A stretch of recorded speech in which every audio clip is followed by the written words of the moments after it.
Good evening, everyone, and welcome to Spanning the Need. On tonight's episode, we're talking sports. Tonight, we'll talk about the latest news on opening up schools, fall sports, and high school, as well as college. With me tonight is sports anchor from Channel 21 WFMJ, Dana Balash, and longtime YSU SID sports contributor. This guy's got a long resume of 43 years, Greg Gulas. Guys, thank you for joining me tonight. Happy to be here, Tony. Thanks for having me. So, and later we'll have a variety of other guests that we'll talk about a variety of stuff from conferences to athletic directors to superintendents. So, everyone, buckle your seats. We're going for a ride tonight. So, let's get started. So, Dana and Greg, there has been so much talk about sports, no sports. What is the updates from what you're hearing on sports coming in the fall for high school? Well, Tony, it's really, we have got no updates. We know that there are no scrimmages allowed. We know that, the non-contact sports of golf, cross country are allowed to start, and tennis, girls tennis are allowed to start. In official practice for all these sports is start Saturday, August 1st. But, after that, really, there's no plan. And I think that's kind of disappointing for a lot of coaches across the state, especially here in the Mahoning Valley. But certainly I think they were looking for some direction, and I think that's what a lot of people want. They just want direction. What is the plan? Is there a plan? Is the season going to start on time? Is it going to be delayed, or is there not going to be a season? And I think that's the biggest frustration that I've heard from a lot of coaches and administrators. And Dana, were you disappointed today that the governor didn't even address that? Well, and there was a lot of speculation that was going to be addressed today, and the lieutenant governor hasn't been there the last couple of briefings, and the lieutenant governor really has handled a lot of the sports end of it. So I think a lot of coaches and administrators were anticipating something coming today from Governor DeWine just on, what direction they were going to go, because with practice starting on Saturday. So I think there was a lot of disappointment across the state. I talked to a couple of administrators shortly after the governor was done, and they expressed their frustration, like, okay, now we have to go another week where practice will officially start, and they're just looking for direction, guys. I don't think most administrators and most coaches that I've talked to I don't think they mind what the decision is. They just want to know what direction they're going to go into. And I agree with that. Now, after the Vindicator went down, coming up on a year now, August 31st, I moved over to the Boardman News, and as you very well know, John Darnell, he's in limbo right now, and his biggest concern is he does a very nice football preview, as you have seen in the Boardman News. He has no idea if the season's going to go on. Now, the Vindicator covered everybody. Now, with the Boardman News, they only covered Cardinal Mooney High School, Boardman High School, and YSU, and rightfully so. But he has ads he has to sell. We have articles to write.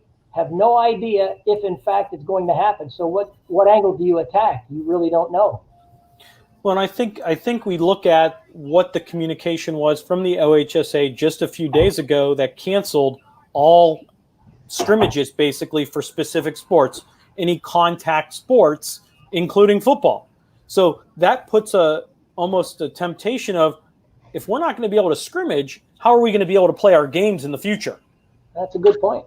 Well, I also think, Tony, that the reason that was put into play, that they suspended the scrimmages, was because when practice starts on Saturday for soccer and volleyball, right away they're allowed to scrimmage. I mean, they're allowed to hold scrimmages. So I think it was more for that and to suspend the scrimmages. So if a volleyball team was coming or a soccer team, there was not that interaction. I mean, people say there could be more contact in soccer than in football, but I think that's why it was put in, because these non-contact sports can still scrimmage, and you're bringing people together, and obviously that's what the Department of Health, that's what the governor wants to avoid, is having people congregate and be together. And Dana and Tony, I think the biggest disappointment, as we lost a lot of time in the spring, there isn't much going on in the summer that is permitted, but now you're coming into the fall. What's going to happen? I feel terrible for these student athletes that are seniors. There's no such thing as a redshirt year in high school. So a lot of them are going to lose out on having been seen and maybe offered a scholarship or the opportunity to get a partial scholarship. That's the part I feel worst about. And also, I think, there was some speculation and some talk of flipping the seasons. And, I think in the early going, if they were really considering that and looking at that, it would have been done already. You're already at the end of July. Seasons start in a couple of weeks for golf and for tennis. I think there's golf matches, as a matter of fact, next week. So you can't flip the season. So I think the best case scenario, at least in my opinion, for football is, look, shut everything down. Starting tomorrow, shut everything down. Have the players come back the week of September 18th. The Coaches Association has asked for 3 weeks of preparation. You come back the week of September 18th. If you're able to come back, if you're able to play games, you play games 5, 6, 7, or 6, 7, 8, 9, and 10. You move the playoffs back 1 week. You add a 6th game in there. Teams that make the playoffs go to the playoffs. Teams that don't make the playoffs, you still have 5 weeks to play 4 games to reach your 10.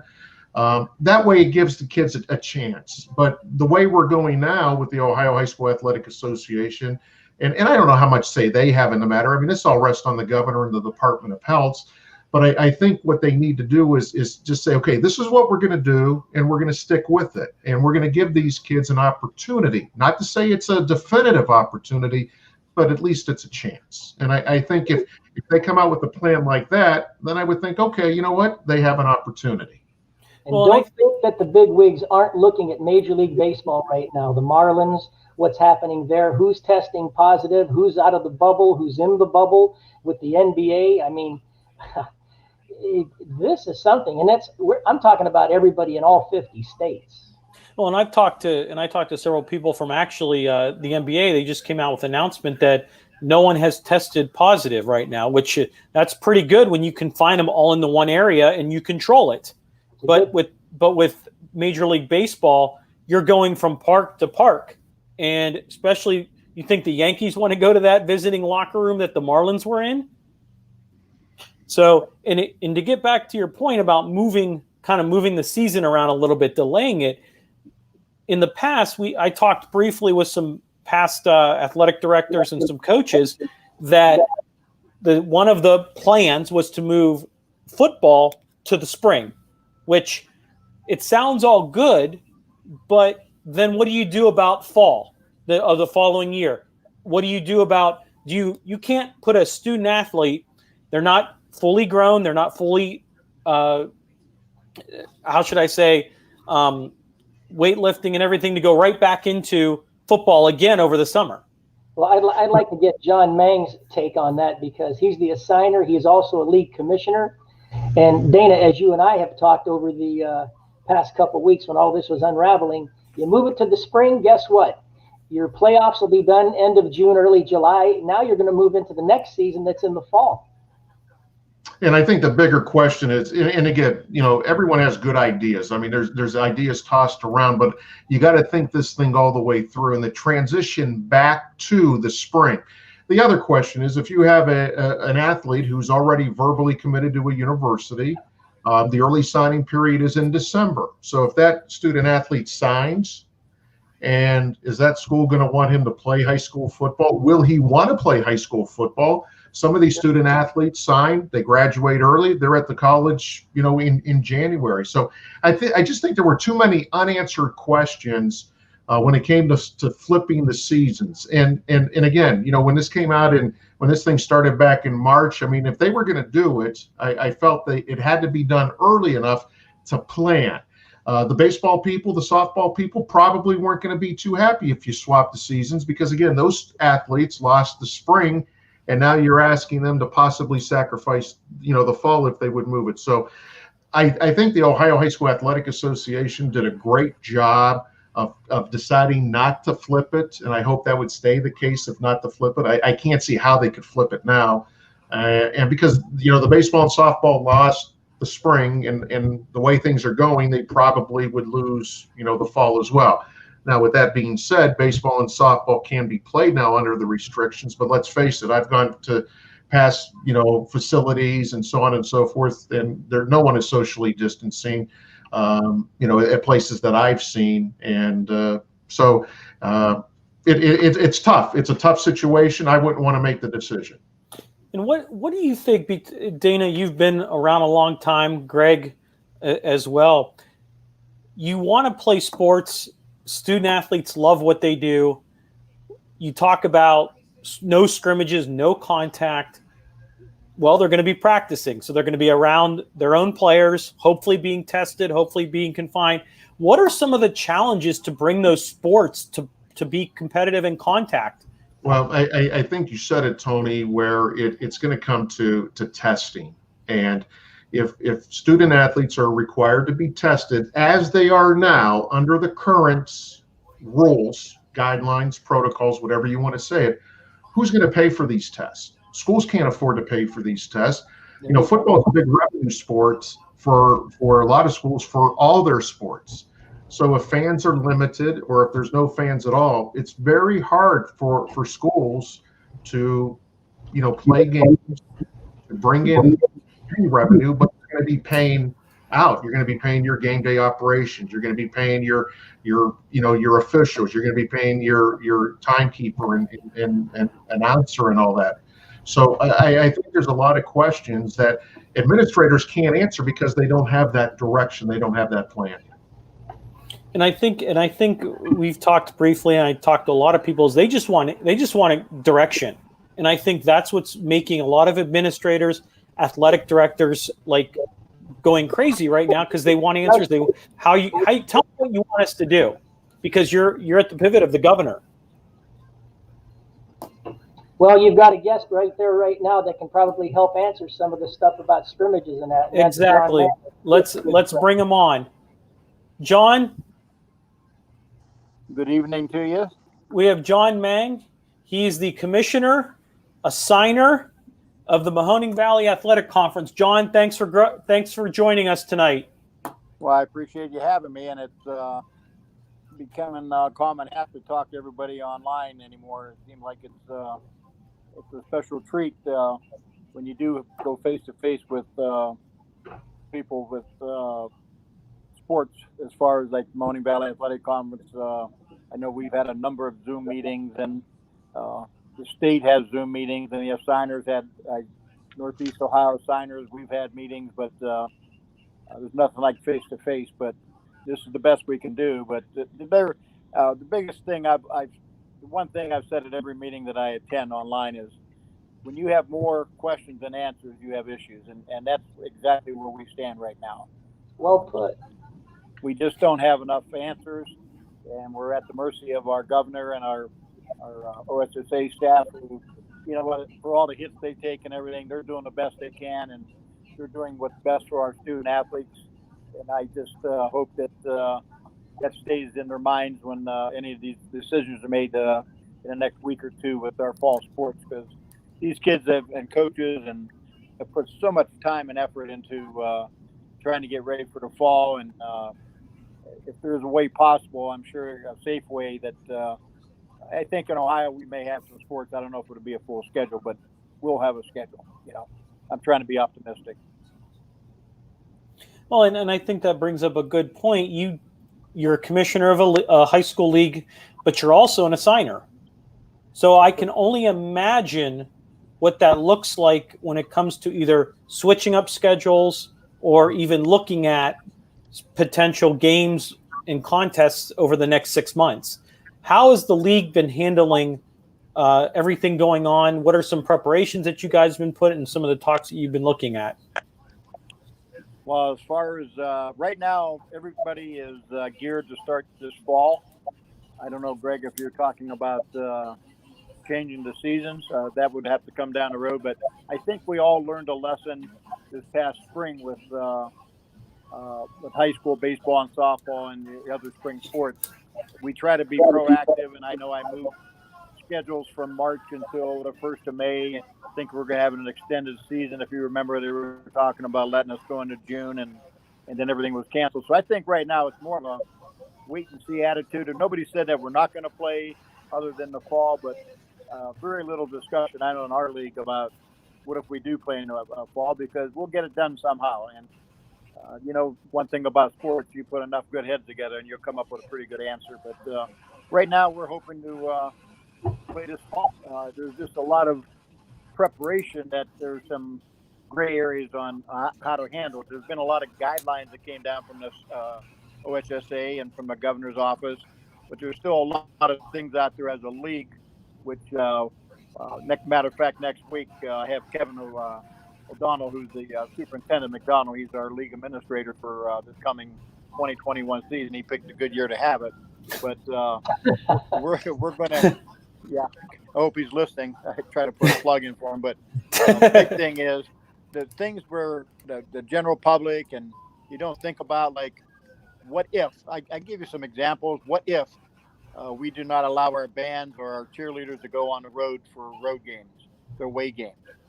Then it was suggested, okay, well, if that would come to be, okay, we'll have to do something maybe for the band members and the cheerleaders to be able to attend a game and have a pass gate form or something to give to them if that would happen. And I'm not saying it is, but it's on the plate. And I think every school district in Ohio is thinking the same thing because of the social distancing and the amount of buses they would need for bands and cheerleaders. But then, after we kick that around, and I was a good listener. When you're a superintendent, if you want to survive, you listen to your superintendents because they really are concerned about not only their school districts, but the league that they're involved in. And believe me, they're all top notch. I mean, I would gladly have any of my kids, if they were at the age of being in school, to attend any of the schools in my league. But the big thing is now it comes up, well, we got to worry about spacing in our stadiums and how many people can we fit. You can't afford to have there's not going to be any pre-sale. There's so many different things that are involved with just putting on the game itself behind the screen, behind the line, where people don't think about it, like your ticket takers. What do you do? Are you going to have a concession stand? Are you going to bring in fair food? Are you going to have the officials? I've already attended a few online meetings and talked to all the secretaries that I get officials from about 4 different counties. And I told them I think it's going to be a very possible that you come dressed to the games. And at halftime, we'll have something set up where you got your social distancing because the halftimes are going to be cut, I think, to 10 or 12 minutes, right, Dana? That's right, John. That's what they're saying, yes. So, I mean, it's going to be a short, abbreviated one. And that's another thing about maybe not having bands come because of the short halftime. But then the Coaches Association come up with so many good ideas, and I'm sure that some of them will be picked up and hopefully drafted by the OHSA. Pavansky, and then being president, he just did a great job there. But, there's just so many good people or so many knowledgeable people involved in this that I just feel that is the biggest fear we have is the virus itself. I mean, if it spikes, there's not much anybody can do. And that's what I'm concerned about right now. Sean, have you heard from your memberships as far as the officials? Is there any reluctancy by those guys, some of the ones who may be up there in age a little bit? I can tell you from spring sports to begin with, in baseball and softball, I probably had 6 to 8 umpires that called me immediately when this virus came around, and they were worried about their family members, maybe them bringing it home from the baseball field or softball field, or if they're not in great health, they were worried about being infected by this virus. And yes, it's starting, and actually in football, I had a few calls, officials, and then I haven't seen it in black and white, but I was told with Dana, I was listening to you talk about the testing part of it, and you're 100% right. One of the schools in my league talked about, they came up with a ballpark figure for their kids to be tested would be about $250,000 if they got tested every week. So it's not a couple pennies, And then also the officials, there was talk with the OSSA, and I didn't see it in black and white, so I can't confirm it, but they were saying the officials got to be tested every 2 weeks. And I heard that the first testing would be on the OSSA. And you know what? There's a rumor mill out there, but I'm telling you what I heard and from good people. And once again, too, the Northeast board that we have, we're very fortunate, too. A lot of good people there with a lot of wisdom. But a lot of officials said, if you really add the numbers up for them to officiate a 10-week schedule, 5 tests, and if they had to pay for themselves, I mean, even though they're all in it for the fun and the sport of it and for the kids, but is it feasible for them to continue to officiating. I mean, it was just there would be a high price tag for that, so that has to be taken care of. And Dana, you mentioned that too about them getting funding the schools for testing, and that's about the only way they can pull it off, But you hear all these war stories. I mean, Lowville, we had a football player that one or two of his siblings came down with the virus, and precautionary, they shut down the football. I mean, they're very precautionary, and they did the right thing. And Champion, the same deal. An outside non-athlete, I believe it was involved in it or whatever. So it's not always the athletes, and you can't keep them in a bubble, so to speak. But if you ever went to a morning session, what they go through to have these kids participate, you're talking a mammoth job. And I'll tell you what, hats off to every coach in the area and athletic director and administrator, because everybody's involved. I'll tell you, it's like fighting a war, And John, and again, you put the nail on the head. If someone, a family member of an athlete, is comes in contact and that player is shut down. I mean, school districts are shutting down the system now. I mean, I would assume that trend would continue in the regular season if there is a regular season. And then it gets everything all jumbled up, because if you have Team X that, has a player, okay, the superintendent is shutting it down, so they're going to be shut down for at least a week, maybe two. Then the schedule and I think that's where the state has to look into this and say, okay, what do we do and how are we going to handle this? For sure. I mean, right now in your practice sessions, they have the pods where you have 6, 8, 10 kids. All depends how you break them up, but those would be the only ones that would be confined if there was a virus that came down, somebody tested positive.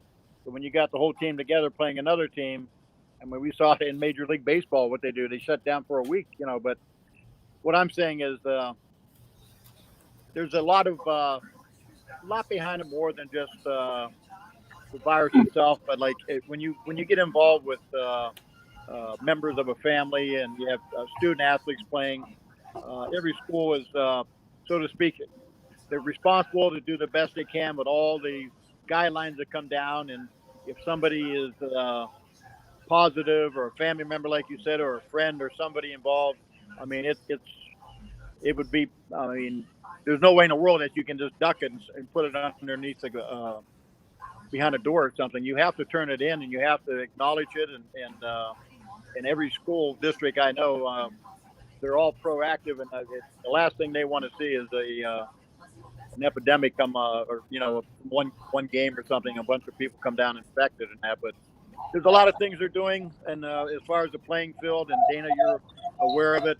They've stretched the field out from the coaching box and the players' boxes from the 10-yard line to the 10-yard line. So that gives them 80 yards that the players themselves can stretch out and have possibly the 6-foot distancing. The officials have talked about working the wingmen on the sides. They're talking about working on the field more to keep their 6-foot distancing from the sideline.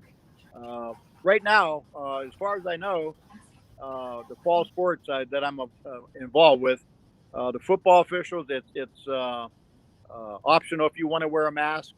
They moved the umpire's position to another spot of the field.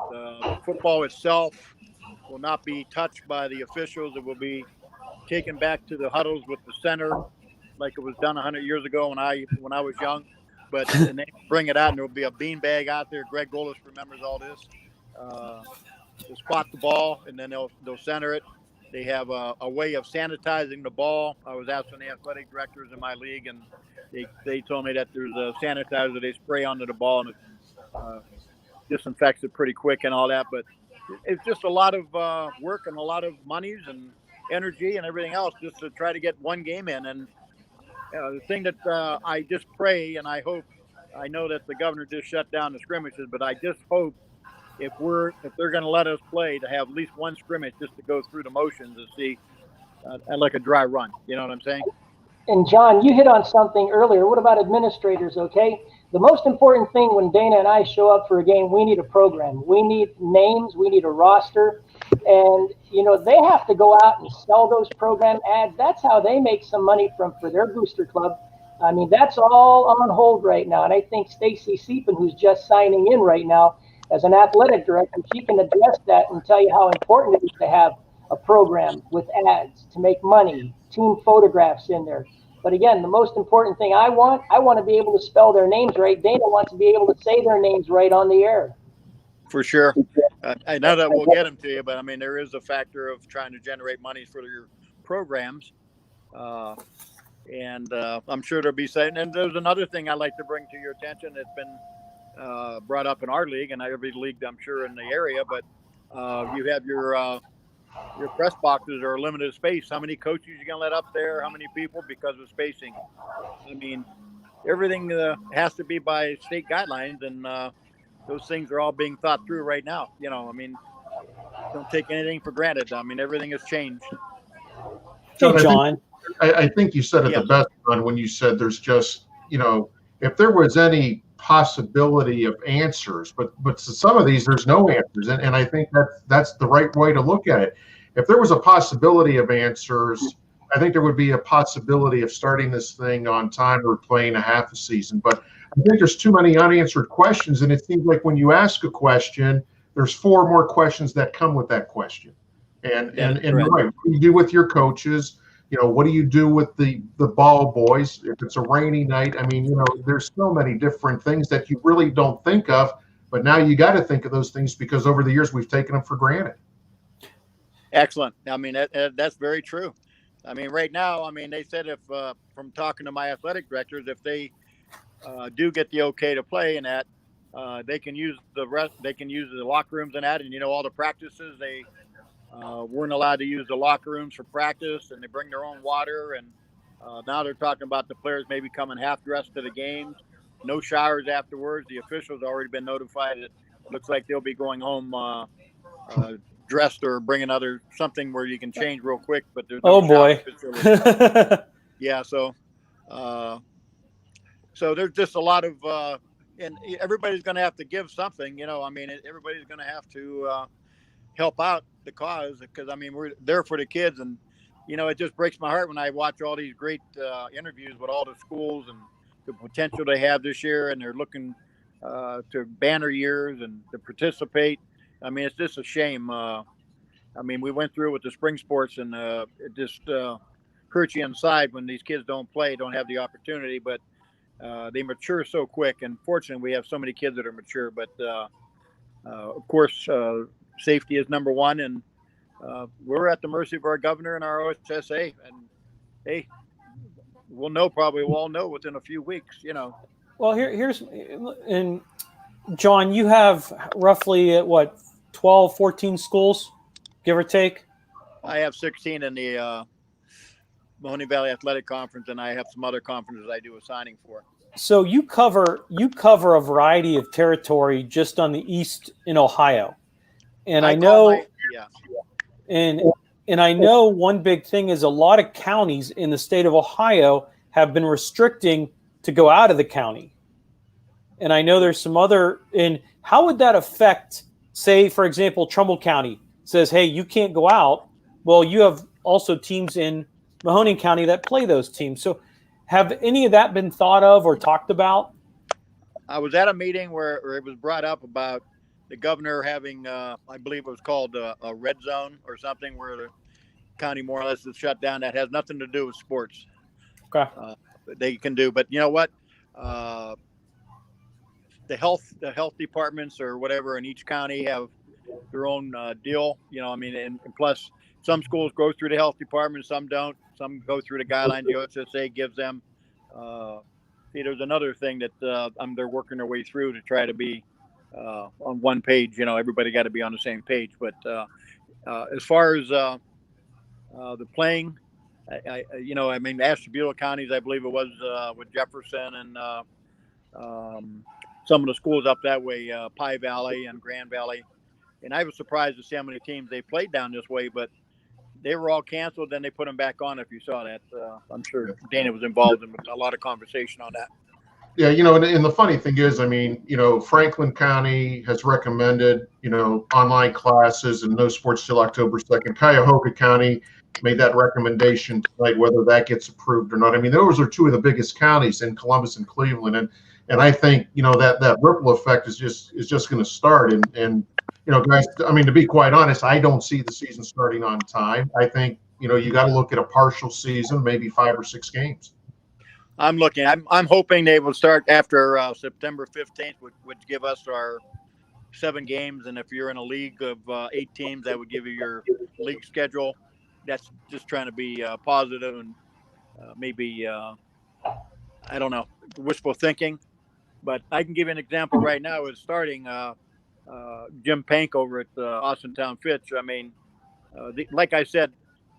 There's been some community members in all districts, and I'd say, what are these athletic directors doing? There's no sports. What do they do? Well, let me tell you something. I'll give you an example. Jim Pank, they were playing a team from Erie, one of the better teams from Erie.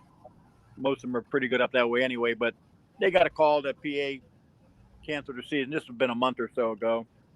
So Jim gave me a call, and he goes, John, don't cancel anything with the officials and all that. I'm trying to pick up another school.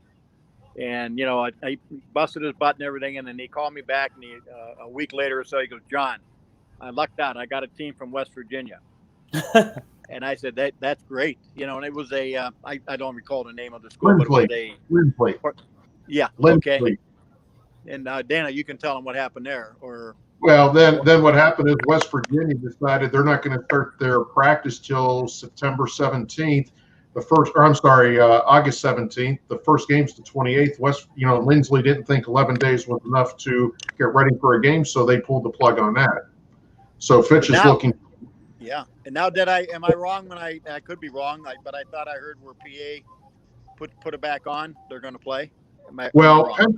Pennsylvania has a committee with the NCAA has recommended that they can play, but it still has to be approved by the PIAA.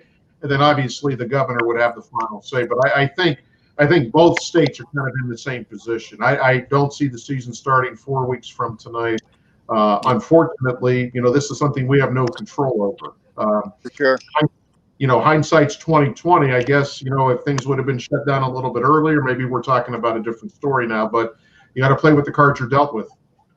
For sure, and and volleyball. We're talking football. I know, but volleyball's in the same boat. I mean, they're scrimmaging now and they're doing everything. And a little bit about volleyball, they're not going to rotate. If you follow volleyball, they're going to stay on the same bench areas for the whole five sets.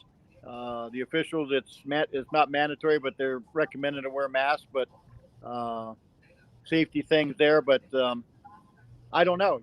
They do all these things, but it happened a few years ago in the NCAA where the rule that really just I never will forget is there was some issues going on with some kind of virus or something, but nobody was allowed to shake hands before or after the match, but they all touched the same ball for 5 sets, but volleyball they're a go right now, but the NCAA this year, about 2 weeks ago or 3, they declared it a contact sport. I think the only reason volleyball right now is still going is because it's classified a non-contact sport, but soccer's in the same boat as football and cross country.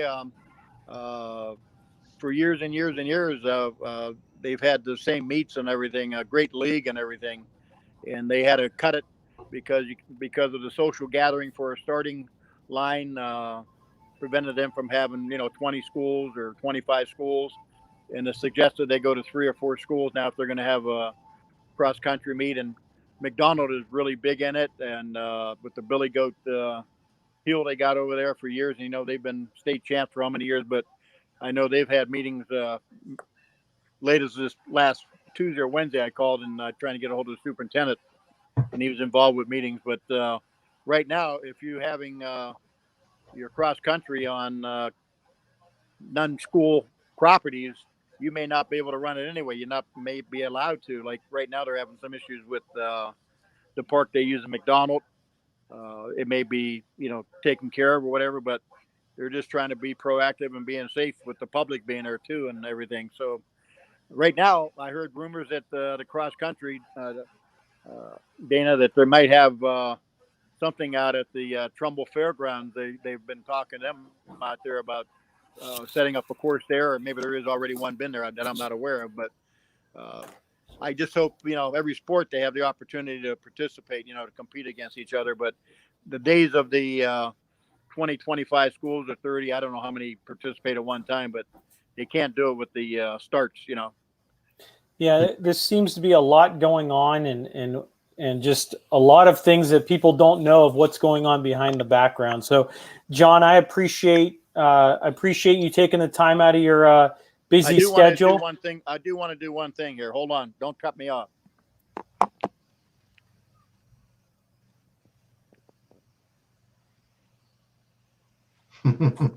It's a shame I got to start a season off like this, but every year, and Dana, you've attended a few of our opening meetings to introduce yourself and some of our new administrators, but usually I'll get the superintendents or the principals and the ADs maybe a cup or maybe just something to start the season off on the right foot. This year, here you go. I got a face mask with the Mahoning Valley Athletic Conference on it. And I think that was probably about the best thing I can buy for them or purchase as a gift, because I think unfortunately we'll be wearing these hopefully for maybe 6 months, but it could be for a school year, If I see any of you fellas out, I have one for you too, because I want everybody to be safe. But hey, thanks for having me on, everybody.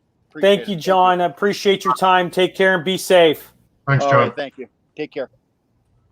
And that brings us a lot going on behind the scenes that we're really unaware of.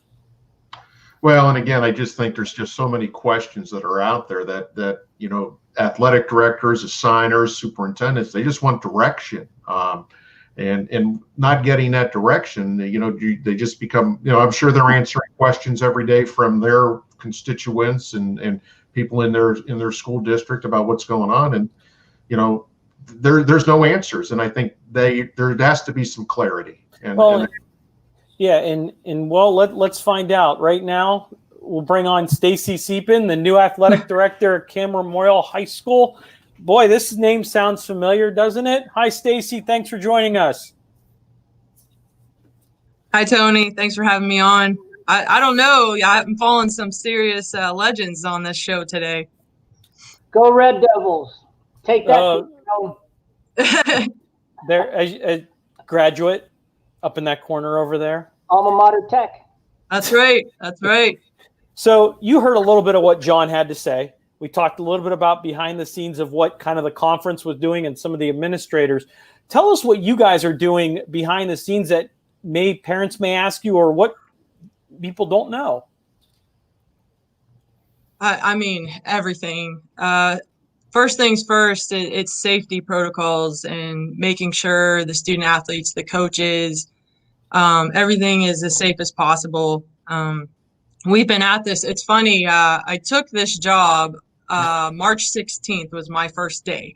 And if you guys recall, that was the first day of the shutdown by the governor. So it's been interesting the last 5 months. But I hit the ground running with trying to figure out, first everything was shut down, but how do I communicate with coaches and some of the administrators and stuff that I didn't fully know yet. So that was an interesting couple weeks start. And but since then, the one thing that I found out quickly, I've always been friends with coaches across the valley and officials and stuff like that. But our athletic director kind of fraternity in this area is unbelievable in the support that they give.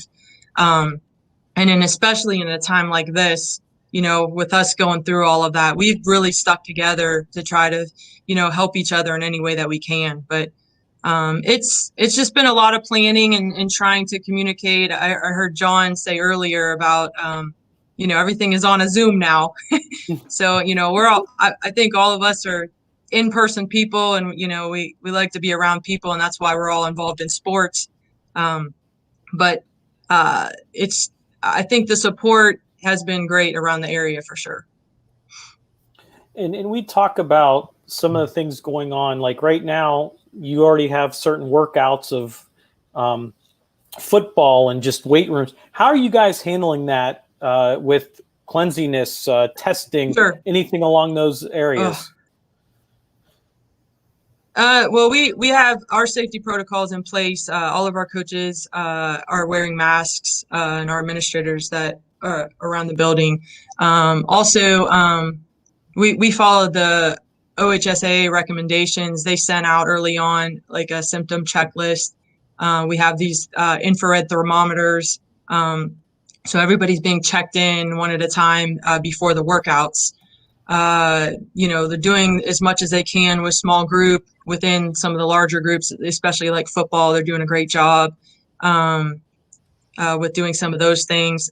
Our custodial staff, they're the real stars here because, we've scheduled all of our workouts right now during the day. So they could just be there to help out and get everything cleaned. And again, they've been amazing. I can't give enough credit to them for keeping up with trying to keep everything safe for us. We have those misters like the Ghostbuster things and it's just constant. Our coaches are doing a great job considering this. I mean, when you have 95-degree heat and they have to wear these masks, that's not easy to coach, especially when you have some coaches out there that are really passionate. There's another angle that we probably haven't even thought of. John Mang just had open heart surgery. Stacie's a cancer survivor. I mean, take it one step further and all the precautions they have to take just for their own health, yet alone everybody else's. Yeah, it's interesting to see him have bust out the masks. I have definitely an array of masks right now, different colors and all of that things. But yeah, all kidding aside, it's just we're all in this unknown time period, and just trying to take the extra precautions. Just trying to stay as healthy as possible, just because we just don't know what's around the corner. So. Stacie, how I mean, as an administrator, and obviously this is new to you, and I know when this thing's all done, becoming an athletic or being an athletic director will be a whole lot easier. But I mean, direction. I'm assuming you as an athletic director want direction just so you can prepare. Whether the season's going to start 4 weeks tonight, if it's going to start in a month or whatever. I mean, right? How frustrating is that for you? It has been frustrating. We're all, again, I think we have a great group of administrators that are in contact daily. It is very frustrating, but we're trying to be as positive as we can because it is out of our control, and just being able to try to balance everything. I mean, our administration's doing a great job. Our superintendent, our principals, they're working tirelessly. I mean, every time I'm on that side of the building or they're around, they're trying to find and, talk to different schools and talk to different people and work out the best plan possible for these kids. I mean, first and foremost, we have to get school right. We can talk about sports as much as we want, but we have to make sure that, our school start times and end times and all of that stuff, that we have to make sure that that's all practical first. Busing are issues that can lead into, getting to sports on time and all of those things. So, everything as far as the academic side, sports will be predicated on what exactly happens with academics first. So I think, we're all working pretty hard and trying to figure all of those things out. It is frustrating, but we could sit here and be negative and play the blame game. I mean, ultimately, they're going to have to make decisions fast because August 1st is Saturday. So fall sports, and I know Dana said earlier, there's golf matches, there's cross-country meets next week.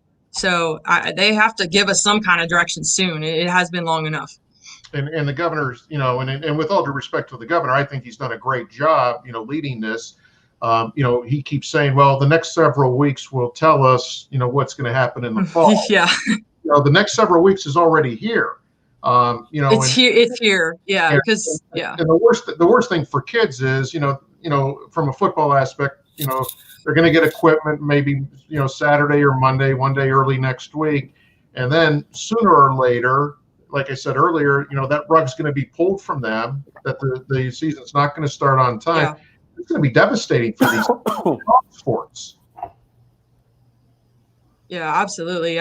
That's what we kind of all feel that way too. And it's just, I feel it's inevitable. I hate saying that. I'm trying to be positive. I feel like they're trying to get something going for our kids.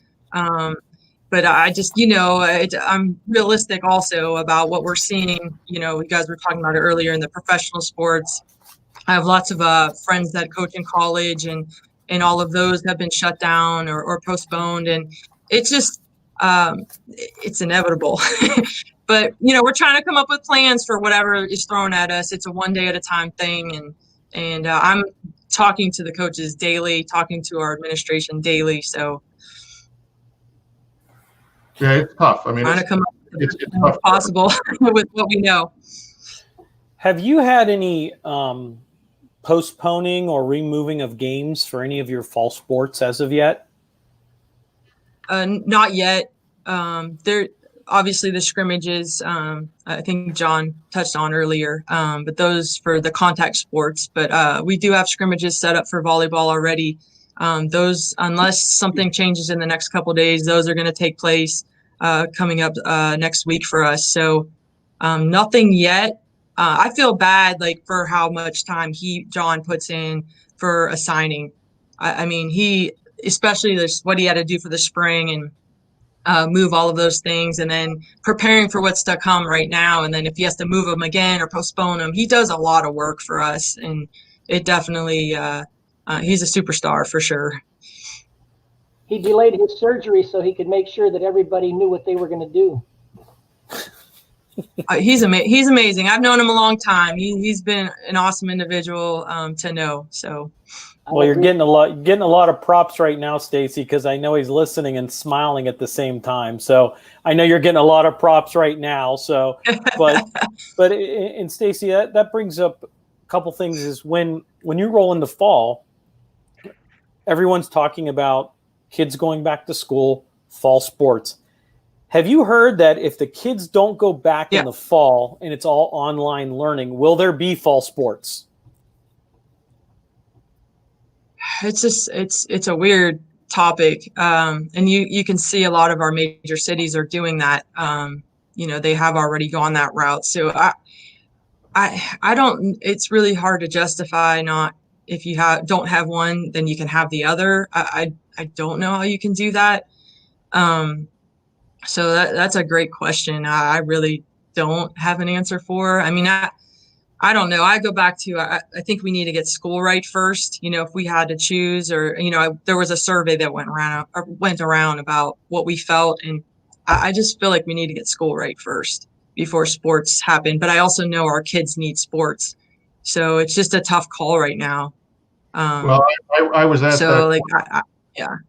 I was asked that question, if there's no school physically in the building, I asked that question to an administrator I know, and basically the answer I got was, what's the difference with the virus? The virus doesn't change after 3 o'clock when school's out.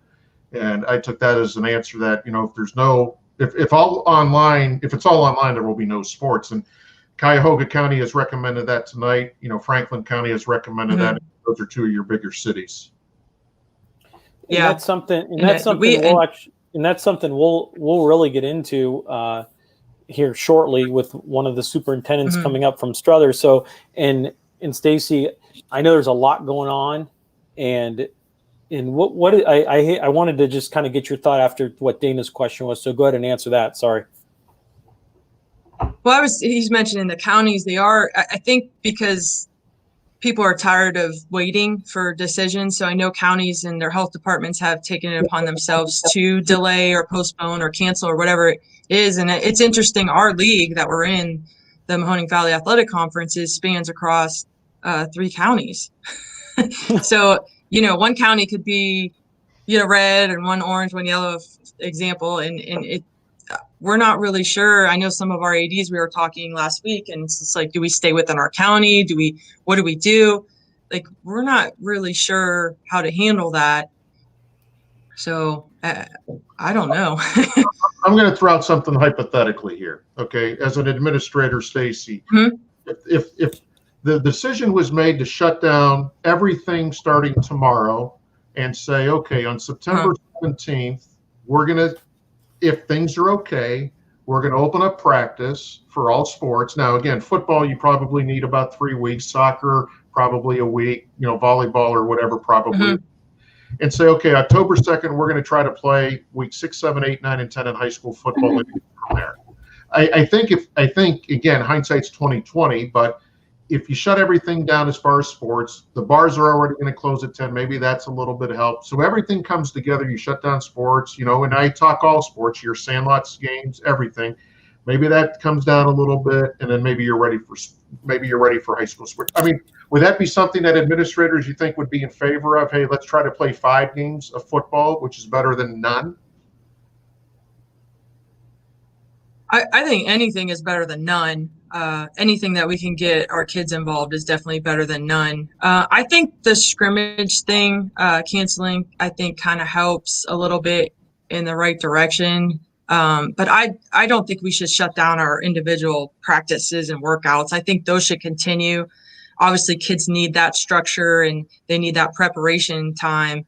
But I don't think shut it down completely. But, maybe across, playing other teams, I think that might be okay to delay. But I think as long as within your own district, if things are good, I don't think shutting down would be the best thing to do. I mean, unless we all start talking about going online, but I don't think that's going to happen for everyone yet either. So but I would take something over nothing. Financially, how tough is this for you guys? From a standpoint where there could be no football? It's pretty tough. It's pretty tough. I think, again, coming into a unique situation, and part of my job is to make sure that, we can raise some money and get things going to give our student athletes the best experience possible. Money also helps things like that happen. So that's definitely a big challenge, not only for our district, but every district that's not going to be, involved in sports. And we'll be honest, we know football brings a lot of that. So, that's one of the things that there is a challenge, and nobody was able to do fundraisers over the span of our summer. There's a lot of golf outings that happen that, usually go within the months of June and July. A few other things that we didn't have any, we're doing little things. We're trying to do some things to try to do that, but nothing that would amount to what we could make if we do have sports running. So. Well, there's a lot going on, and we appreciate everything you do for our student athletes and our kids, Stacie. Thank you for joining us. We really appreciate it, and we'll catch up with you hopefully when there's a football season. Yeah, hopefully we're hearing some good news here in the next couple of weeks. And thank you, Tony, for having me on. It was great to visit with you guys, Greg and Dana. Great to see you, and stay safe. Thank you, Stacie. Good luck. As you could tell, there's a lot going on behind the scenes for at least at Campbell, and especially money-wise. They're paying a lot of money for a lot of different equipment and stuff like that.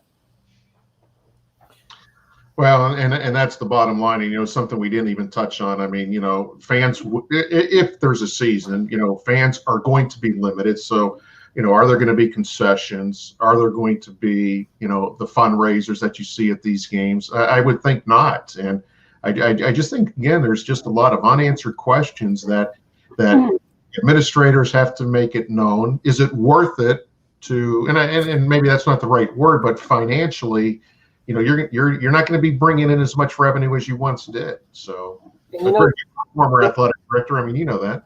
Well, exactly. And Dana, you're going to bring, Tony, you're going to bring Pete Pirone in here, one of the best administrators in the Mahoning Valley. But I'm looking at DeJuan Stevenson's note over here on the side, and he says, "I'm scared they will delay the season, and then this pandemic will get worse, causing no season at all." And when Pete comes in, I think, Pete, if you can address that, that's a pretty good scenario there to look at. Well, let's bring Pete in.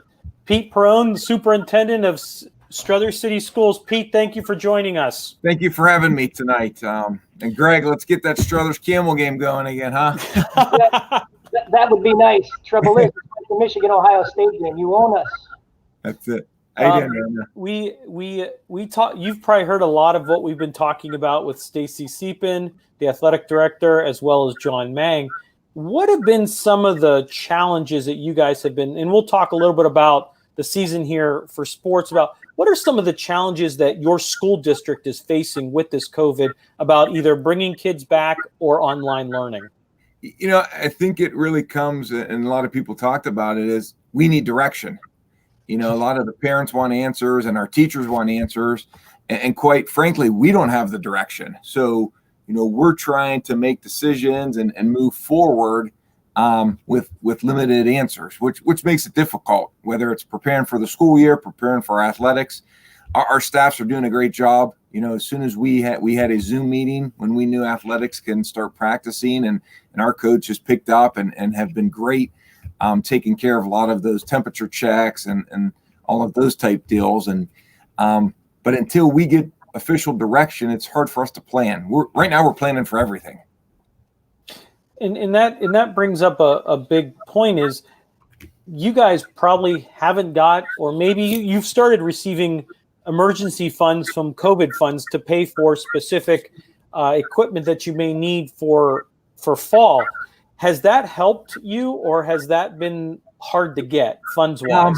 No, you know, obviously that has helped. Obviously you take care of the school first in terms of the sneeze guards, and the cleaning supplies obviously went straight to all of our athletic teams and then to the building as we're preparing them for school. But, you know, we talked about concession stands and what does concession stands look like, but we also need to have prepared those with plexiglass if we're able to have concession stands, and being able to charge instead of dealing with money. So a lot of those little details that you don't think about at a high school event are now part of our plans. PT, have you guys come up with your school plan? I'm sorry, I missed that, Dana. I'm sorry, Dana. It's a costly venture, Pete. It is. And you're right. And you can't put a price on the ability for our kids to have athletics. But you're right. If fans are limited, that's obviously going to hurt our bottom line. Pete, have you guys come up with a school plan yet? For athletics, you know, we're working with a league. For academics. Yeah. So for academics, so we're given choice. You could be in the building 5 days a week with social distancing, or you can start the first 9 weeks remotely. Now, the tough question is, if you're remote, how can you? Would you be in? I guess my question is, if you were all remote, would you approve or not have sports? You know, I think if we're forced to be remote, it's because our numbers are so high in the county or in the state, and how do you put the kids at risk? I think that's probably the direction you'd have to go. And, you know, we even had that conversation of parents choose remote. You know, how can you come to practice? How can you play tackle football? You know, we're going to allow it, but it'll be a waiver through the high school principal, because we want to make sure our student athletes are safe as well. Peter, through the superintendents, is there still a superintendents association in the state? Yes. Yeah, there's superintendent association, and our county is working closely. We actually meet with the Mahoning County Public Health weekly now. I mean, but have you, I mean, from this, and again, it's probably an unfair question to you because we're so far from Columbus, but it just appears, we've been talking about this all night, is direction. And I think that you hit the nail on the head. You need direction. I mean, you know, the school year's upon us. You know, it's 3 weeks away for some districts, and still you have no direction which way to go. So is there maybe an attempt to say to the governor, look, we're 3 weeks away. We need direction yesterday. Right. And we understand, listen, you know, we understand the pressure that's on the governor to make decisions, and, you know, 3 weeks is a long time. A lot can change. You know, we always say this is our decision as of, you know, July 30th. And we know that can change in a day, that can change in a week. So that's why, you know, what we're doing is you're planning for everything. You're planning for every scenario. You're planning that we'll be back. We're planning that we're playing sports, but you're also planning that if we need to be distance learning, you know, in a day or two, we're able to roll that out and be successful.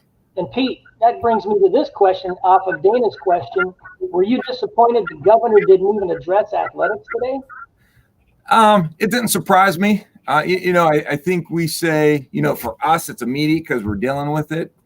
I was surprised the announcement of canceling all the scrimmages. As a football coach, those are important. I know the safety of our kids with COVID is important, but it kind of makes you think, if you can't have a scrimmage, how are you gonna have a game? That's kind of what we're starting to think. Pete, will your band travel to away games, or haven't you gotten to that point just yet? So our league, the NE8, is talking about that. Our next league superintendent meeting is the first week of August. Well, I guess, which is already next week.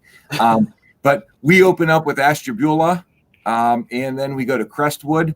So the band director and I, had already talked, and we don't think we'll be sending our band to the first 2 away games, no matter what our league decides. I mean, those are pretty far trips to open up the year. So that if you were going to send your band, instead of sending 2 buses, you may be sending 3 or 4 because of social distancing. Is that the case, Pete? Yeah, and just the idea of what's unnecessary travel, especially if they're going to cut halftime down to 10 minutes. Both bands probably aren't going to be able to perform anyways. And that was one of our concerns early. If away bands aren't going to come to our facility, does our band need to prepare for now a 20-minute halftime show rather than a 10-minute halftime show? But if they cut halftime down, that kind of makes it a little easier for bands, the away band, not to be there. Financially, Pete, if there's a half a season, 7 games or whatever. My personal opinion is I very doubt there will be a full season. Right. Financially, how big of a hit for you guys? It's a pretty big hit. And then even concession stands. Last year we had some big home games with the new turf. We had great crowds. Our concession stands made a ton of money, and that goes to our senior class, which then helps with homecoming and prom and, the Cedar Point trip. So it's not just athletics that's affected. It's program sale, program ads and scoreboard ads and concession money that goes to clubs. Just basically a huge domino effect, not just sports, but for the extracurricular activities that go along with it during your school year. It is. And how do you go to a business and ask them to put an ad on the scoreboard or put an ad in the program when you don't know if you're going to have a season? Well, and we talked a little bit about that with John Mang. We talked a little bit about that earlier. That says Greg, his newspaper does a huge thing for high school football. So how do you do the program ads? How do you write the articles? Are you even going to have a season? So that's money that they get from that revenue. So that says a lot about how just sports and in general, the domino effect. Right. And even all the local businesses after a game, how many people are going to go out and grab a sandwich or something to eat or drink after the game. So it hurts the local. You're right. It's a trickle down effect that, we think about it's playing sports, but it's a whole community event in a town that loses out. Pete, if you had one question to ask the governor, what would you ask him tonight? Just how quick can you give us direction? Whatever it's going to be. And like I said, we're preparing for every situation. So, that's just our nature, whether it's the old football coach or just being a planner, you prepare for everything and, you adapt. And I think the biggest things will be patience and flexibility. We're pressing that to our administrators, our athletic director, our coaches, and hopefully to the fans. Be patient and let's be flexible, and whatever's thrown at us, we'll adjust and we'll do what we need to do for our student athletes. I talked to a lot of coaches. I talked to a lot of administrators, and the big question that comes in part of the conversation is it worth it to play a game, to play your game officials, your game day operations, if there are no fans? Is it financially worth it? No. Is it worth it for the students? Yes. And at the end of the day, we're there for the students. You're right. You're paying security. We're taking temperatures.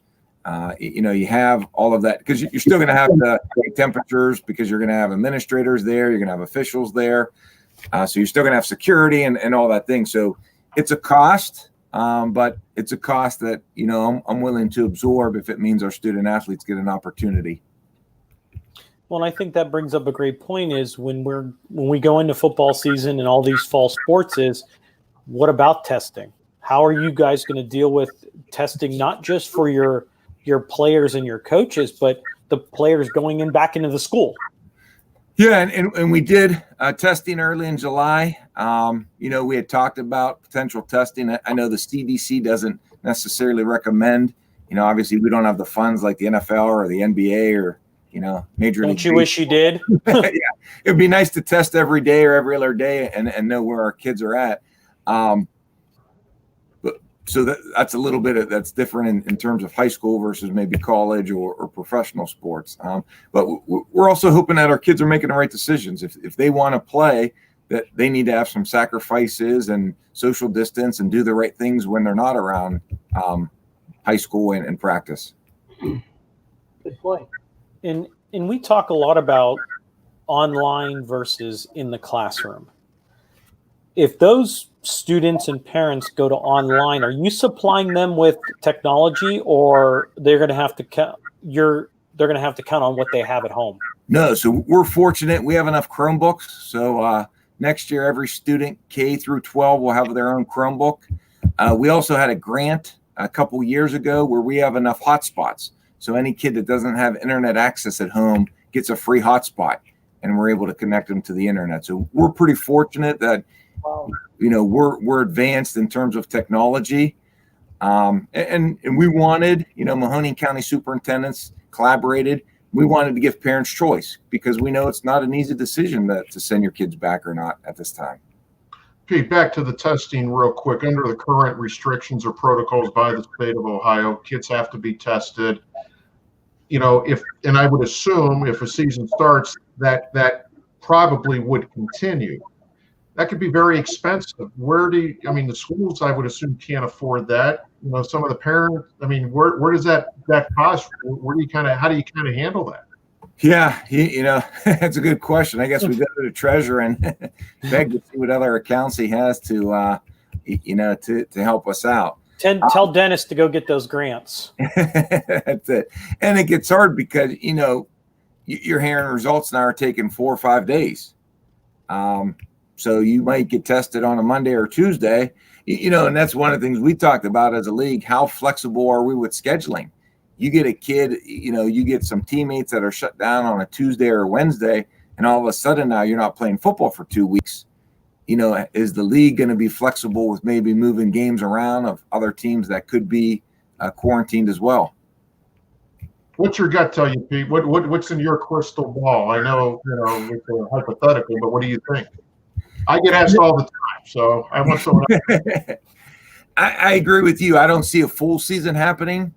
I guess maybe that's me being hopeful too, that at least that be able to play a partial season and the playoffs. Is partial better than none, or should you move it to the spring? At a small school, moving it to the spring also causes some problems because really we're going to hurt our secondary sports. How many kids then might not play baseball or might not run track because they're going to choose to play football. So to me, anything is better than nothing. I couldn't imagine being a senior and missing out with so many things that the class of 2020 did. So I would always say something's better than nothing. Well, we had a question come from people that are listening, and I'll point this to you, Pete. It says, if they do agree to have football and start on time, would you agree or disagree with that? Do you think they should extend the opening and start at September and only have 7 or 8 games, or go over the full season? I'll trust what the experts are telling us. So if they're telling us it's safe to start now, then I'll believe them. If someone shows us data that it's safer to wait a couple weeks, then we'll believe that. Again, I want our student athletes to be safe. I want our administrators. I want our coaches. I want our fans to be safe. That's our top priority. So if the experts are telling us that it's safe to start, then we'll be prepared to start. I don't know if it's what I ever personally or professionally agree with. We're going to do what's best and most safe for our kids and our fans. Well, and I think that brings out that a lot of your testing is being done on site, on the school site, correct? Correct. So what are since we don't know when a vaccine is going to happen. It could be December. It could be December, where hopefully you're getting the necessary supplies and not getting delays so you can do that to your kids. Is that a good fact that you're getting the necessary supplies to test? Like I said, we tested early in July. We haven't tested since, because obviously we haven't done any competitions against any other teams. We have stayed just within us right now. So, again, that'll be a potential issue of getting the test and getting the results back. Yeah, and that brings up a lot of unknowns basically, and we're just all looking for direction. We are, and I know all of us are planners, and all of us are impatient, and we want answers. And again, it just comes back to we need to be patient, and when we get the answers, we need to be flexible and do what's best. Well, the football season starts in approximately 4 to 5 weeks, so we'll see what kind of answer we get in the coming week from the governor. Pete, I appreciate you taking the time out of your busy schedule to join us tonight. Thank you. Appreciate it. Anytime. Love to come on again and help out and have the discussion. I want to have a great night. You too. Thank you, Pete. As you could tell, there's a lot going on behind the scenes and a lot that there are too many unknowns. I think that's a big problem, and we're looking at direction. Well, that's the common theme, and I certainly, that's the common thing, and I've been hearing this for a couple of weeks now. Look, I think coaches, administrators, superintendents, they don't care what a decision it is. They just want to know the direction to go with whatever decision is made. And, as a superintendent, look, Pete told us, and I'm sure other superintendents are in the same boat. You got to worry about your school building. You got to worry about busing. You got to worry about athletics. You got to worry about this. You got to worry about that. If you could scratch athletics off, okay, then you got those other things that are more important that you got to worry about. And you know what, guys? Maybe 2-3 weeks ago, when some of the schools were ready to meet, there were actually 7 or 8 different scenarios the board was talking about. So there's just not one clear-cut scenario. There's 7 or 8 out there. Do you go to school Monday and Tuesday, take off Wednesday to, sanitize the building, come back Thursday and Friday? Who goes in the morning? Who goes in the afternoon? So many variables. Well, look at the busing.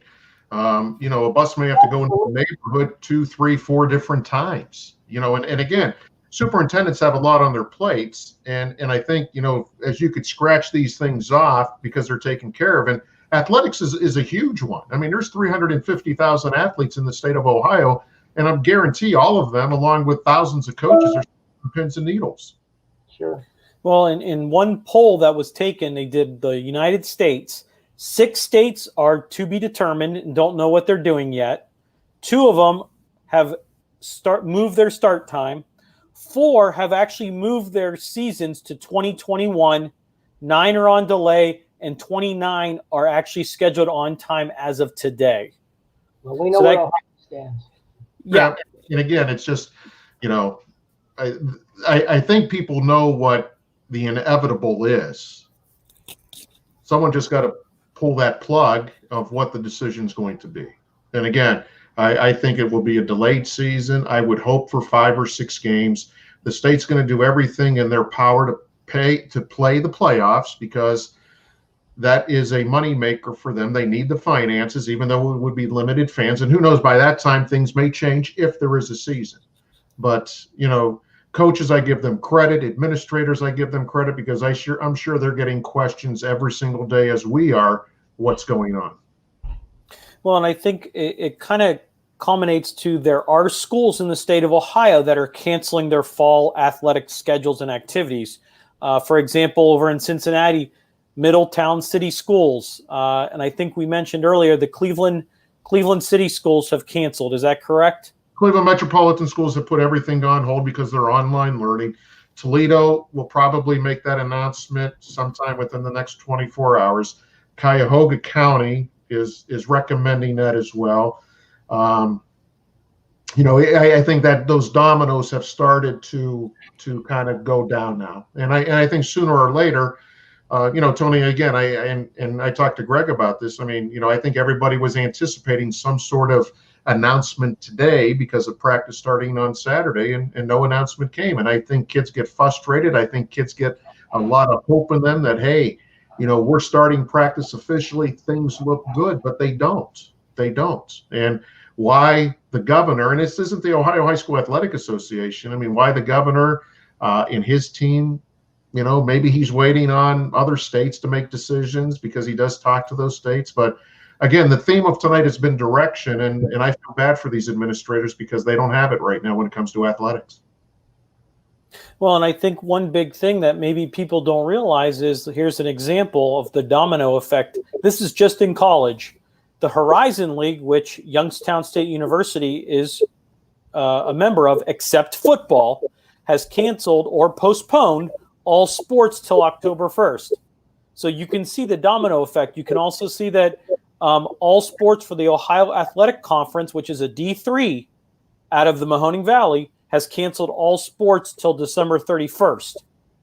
And that's just D3, D2 with the domino effect. Wow. So those are just some things. Yeah, and again, the PSAC has done that with Westminster, Teal, and Grove City. They've kind of put things, till the end of the year as well. And, it's just a matter of time, in my opinion, that this happens. And whether they pull, and again, I don't think they're going to pull the plug on the season. I think it would be let's back it up and see what we can do. But, as these bigger cities do it, and these health boards make these recommendations, I certainly don't think any administrator is going to go against the recommendation of a county health board. And I think these schools are going to be, if there's no football or postpone or they lose games, like Pete said, they're going to lose thousands of, maybe tens of thousands of dollars to support the school system itself. So, well, guys, I appreciate your time. Dana, Greg, always a pleasure. You up for a little Q&A? We got some questions on the board. Hopefully we can answer them and give the best advice. This one is from Joe. If they delay the football season, how many games will they play, and how would they be eligible for the playoffs? I think it's at a 4 or 5 game, maybe a 5 or a 6 game schedule max, right, Dana? Yeah, the state has said the minimum of 8 games is off the table for 2020. So the Harbor ratings would only be determined by the number of games you play.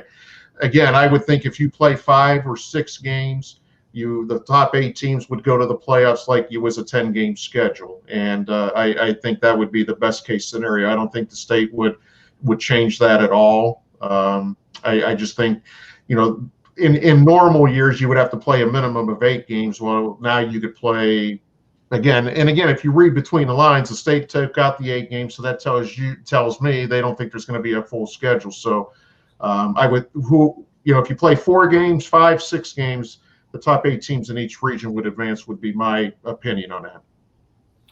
Do you think, Dana, so? I think maybe this spring, the Ohio High School Football Coaches Association presented a expansion of the playoffs for 2021 or 2. I forget what year. Year 2021. Do you think they would take that and move it to this year because of the short season? Not at all, Tony. I don't think that would happen. And you got to keep in mind, the Ohio High School Athletic Association doesn't have a place to play the state finals yet.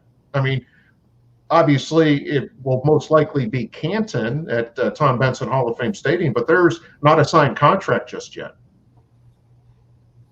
That's some interesting information. So they don't even know what they're doing. Well, I think they for all intents and purposes, it will be there. But as far as having a signed deal, that has not been done yet. It's interesting. Greg, anything on that? I'm with Dana. The 8 games off the table. So, this is anything.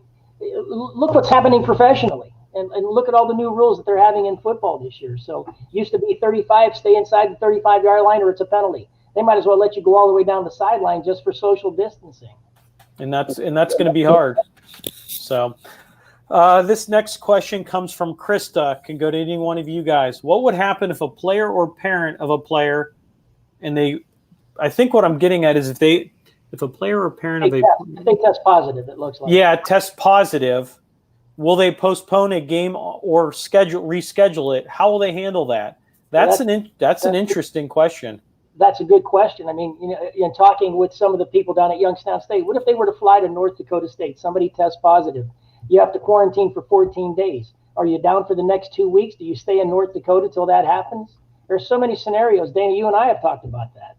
Yeah, I think in this situation, I mean, if a player or if a player tests positive, they're not going to cancel the game for that one player or postpone that game for that one player.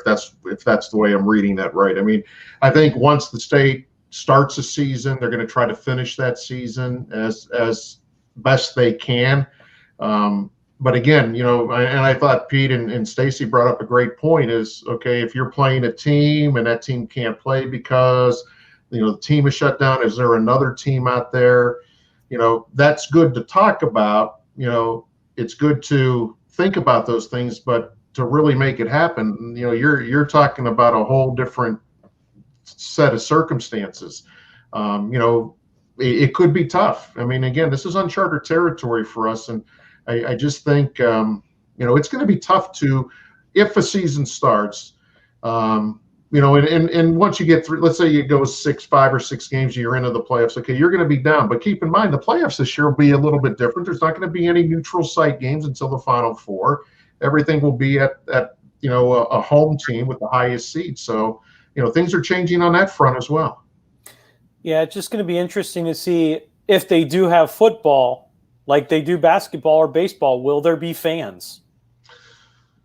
Well, that's a big question. And, you look at stadiums around here and Greg, you've been around and you've covered games, 4 weeks, usually weeks 1, 2, and 3 are pretty good attendance wise because the weather's still nice. It's comfortable to be outside. I think grandparents have a chance to see their kids play or if they're in the band because it is decent weather. Fans is a big question. I've talked to several administrators about that. I hear everything that a player will get 2 tickets. I heard, they'll make an announcement that if you're with the same family, if you're not with the same family, you need 3 seats in between you. And really, who's going to police that? I don't think school administrators will be able to police that. I don't think the security will be able to police that. So it's tough when it comes to fans. I mean, and again, Pete, what about the band? So if you're playing a home game, are you going to give 2 tickets or whatever to your band people? And again, these are questions that no one really has answers to. Yeah. And look what's happening on the Pro Golf Tour right now. They're playing in front of nobody. They've been that way for at least 3 to 4 weeks. Well, there you go. And again, it comes back to, and I think Pete had a great response to that. Is it worth it? Financially, no, but for the student athletes, yes. And I think most administrators would think of it that way. But I've talked to administrators who say, look, if we don't play our first 2 home games, not only that going to be a financially hit for us in football, but every other sport we have. Sure. Yeah, domino effect, as we talked earlier. Excellent. So, well, Dana and Greg, those are all the questions that we've answered all of the questions so far that we've gotten. We appreciate everyone watching. Dana and Greg, it's always a pleasure. Thanks, Tony, for the opportunity. Really appreciate it. Tony, not a problem. Thank you. Thank you for taking time out of your busy schedules and kind of helping put all this together. You're always welcome on my podcast and to just have fun and talk sports. Thank you, everyone, for joining us today. Check out AnthonyVspano.com for other podcasts and interviews. Be safe.